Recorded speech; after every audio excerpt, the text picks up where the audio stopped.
폐광 지역의 미래 발전 방향을 모색하는 기획보도 순서입니다. 극심한 침체에 빠진 폐광 지역을 살려내기 위해 폐특법이 만들어졌습니다. 폐특법은 어떤 영향을 미쳤고 이를 근거로 생긴 강원랜드는 어떤 모습인지 배연환 이준호 기자가 연이어 보도합니다. 지난 1989년 석탄산업 합리화 조치 이후 폐광 지역 주민들이 생계를 걱정하며 크게 반발하자 정부는 침체에 빠진 폐광 지역을 돕겠다며 폐광 지역 개발 지원에 관한 특별법, 이른바 폐특법을 제정했습니다. 폐특법에는 탄광이 사라지는 지역을 폐광 지역 진흥지구로 지정해 공적 자금으로 개발하기 위한 법적 근거가 담겼습니다. 특히 폐광 지역 한 곳에 내외국인 출입이 가능한 카지노업을 허가해주는 내용이 포함됐는데 결과적으로 강원랜드의 설립 토대가 됐습니다. 당시 폐특법은 2005년까지 효력을 유지하도록 명시했고 카지노업에서 발생하는 이익의 일부는 폐광 지역에 지원하는 내용을 담았습니다. 그러나 이후에도 폐광 지역이 회생할 조짐을 보이지 않자 2005년 법 개정을 거쳐 폐특법 시효는 2015년까지 1차 연장됐습니다. 폐특법은 2012년 재개정 절차를 거쳐 2025년까지 시효가 2차 연장됐고 폐광 지역에 지원하는 기금의 납부 한도도 카지노 이익금의 25%로 다시 늘어났습니다. 하지만 폐광 지역의 침체는 예상보다 길어졌고 결국 폐특법 시효는 지난해 다시 20년 연장돼 2045년까지로 늘어났습니다. 향후 20년 후에 사업에 대한 어떤 그 평가를 다시 하면 그 사업의 어떤 연속성으로 인해서 폐특법이 항구적인 법안으로 연장되지 않았나. 폐광 지역 납부 한도도 카지노 이익금의 25%에서 카지노 매출액의 13%로 변경해 폐광 지역 기금이 늘어나는 성과를 얻었습니다. 코로나19 사태 등을 겪으며 강원랜드가 적자 경영을 하게 되자 폐광 지역 기금이 아예 적립되지 않는 것을 막기 위해 납부 한도 기준을 카지노 이익금 기준에서 매출액 기준으로 바꾼 겁니다.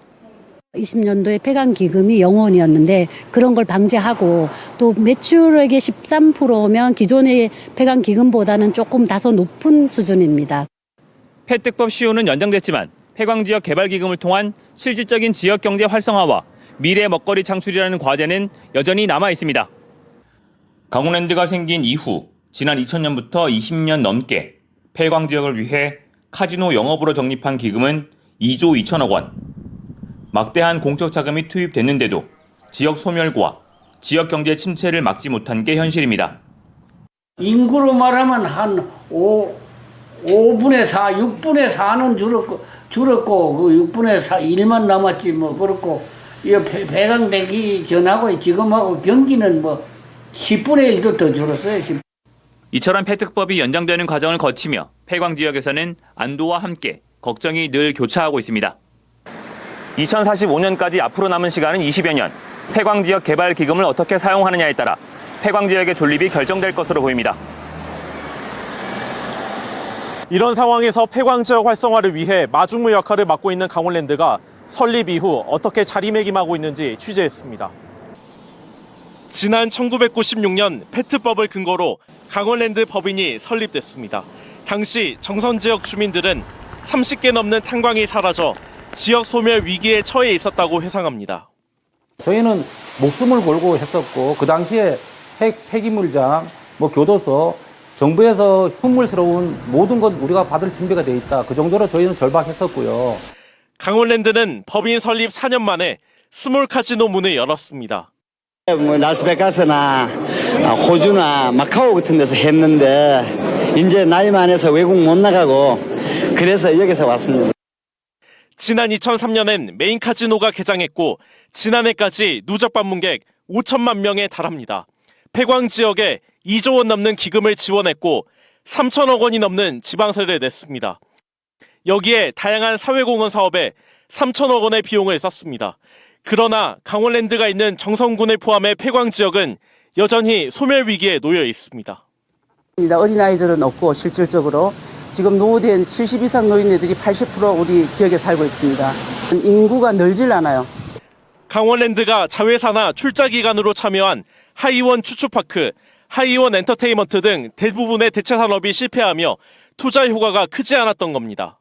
대체 산업을 선정하고 약 3,500억 원을 지원했어요. 그런데 이제 그 성과 면에서 다소 좀 차이가 있습니다. 강원랜드 이외에 성공한 사업이 별로 없고 대부분 이제 관광 리조트들이 조성되다 보니까 경쟁이 또 치열하게 이루어지고 있는 부분이기 때문에 투자 사업이 큰 성과를 거두지 못하고 리조트 사업 경쟁이 치열해지자 강원랜드는 지역 뉴딜 사업으로 돌파구 마련을 준비하고 있습니다.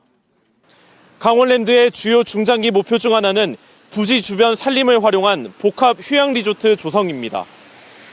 산림 휴양지 개발에 일자리를 잃은 광부들을 대거 투입해 지역 경제를 부양하고 리조트 경쟁력도 함께 키워나간다는 구상입니다. 일자리 생기고 강원랜드가 지속 가능하게 발전되고 그것이 지역에 발전되는 걸로 갈 수 있다 이렇게 생각합니다. 강원랜드 카지노가 본격 운영된 지 어느덧 20여 년. 국내 석탄 산업은 곧 막을 내리 처지이지만 변변한 대체 산업 없이 폐광 지역엔 강원랜드만 홀로 우뚝 서 있습니다. MBC 뉴스 이종국.